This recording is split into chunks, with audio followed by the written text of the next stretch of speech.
de venir s'immiscer dans la révolution qui prend forme à Versailles.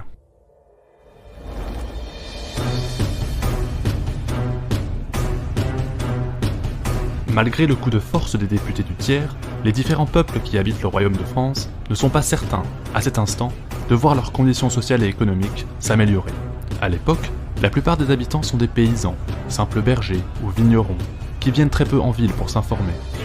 Quant aux citadins, on en trouve dans tous les métiers, souvent manuels, précaires. Ils sont cireurs de souliers, ne gagnent pas grand-chose, ou bien ils sont bouchers, travaillant dans les abattoirs. D'autres encore vivent de la pêche, comme cette vendeuse à son étalage, ou bien ils sont musiciens et font danser les passants autant que possible, dans l'espoir d'en tirer une pièce de monnaie. Tous ces hommes et toutes ces femmes, que peuvent-ils bien faire pour se faire entendre?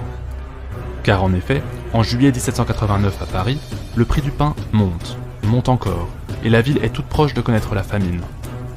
Des émeutes éclatent alors dans Paris. Le couvent Saint-Lazare est pris d'assaut par la foule, car la ville y a entreposé du grain. D'autres bâtiments, comme le garde-meuble, sont attaqués, ce qui convainc les bourgeois de la ville à créer une milice d'environ 50 000 hommes. Ces hommes seront coiffés d'une cocarde, rouge et bleue, comme un signe distinctif. Mais cette milice, il faut lui donner des armes, et vite, car les rumeurs courent que l'armée du roi est sur le point d'encercler Paris pour mater la révolte. Le peuple et sa milice se rendent alors aux Invalides. Là-bas, la garnison refuse de tirer sur la foule, ce qui permet aux émeutiers de s'accaparer des fusils.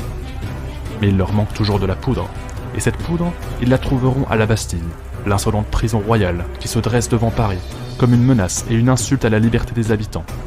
Le siège est posé le 14 juillet 1789, dès 10 h, et dans la soirée, le symbole de l'absolutisme royal tombe entre les mains des Parisiens.